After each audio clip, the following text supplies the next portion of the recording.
সম্মানিত সভাপতি, মঞ্চ অভিষ্ট সম্মানীয় বিশেষ অতিথিবৃন্দ, সামনে বরিষ্ঠ আমার জাতীয়বাদী দল এবং তার অঙ্গ সংগঠনের সম্মানিত নেতৃবৃন্দ, আসসালামু আলাইকুম।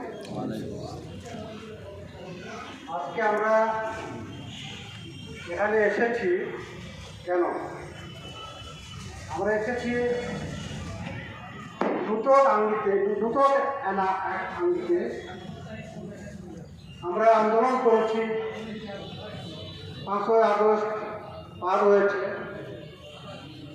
আমাদের ভারপ্রাপ্ত চেয়ারম্যান তারেক রহমান বারবার বলে আসছে নির্বাচনের রোডম্যাপ দিন আপনারা, যেহেতু দীর্ঘ এত বছর দেশের মানুষ খুন হয়েছে, রক্ত দিয়েছে, জুলাই আগস্ট আন্দোলন হয়েছে, 17 বছরে কয়েক হাজার মানুষ গুম এবং খুন হয়েছে। সে কারণে আমাদের ভারপ্রাপ্ত চেয়ারম্যান উনি বলেছেন আমার নির্বাচনী রোডম্যাপ দেওয়া। সামনে বন্ধুগণ, আজকে এই সরকার রোডম্যাপ দিয়েছে, আপনারা শুনেছেন, দেখেছেন।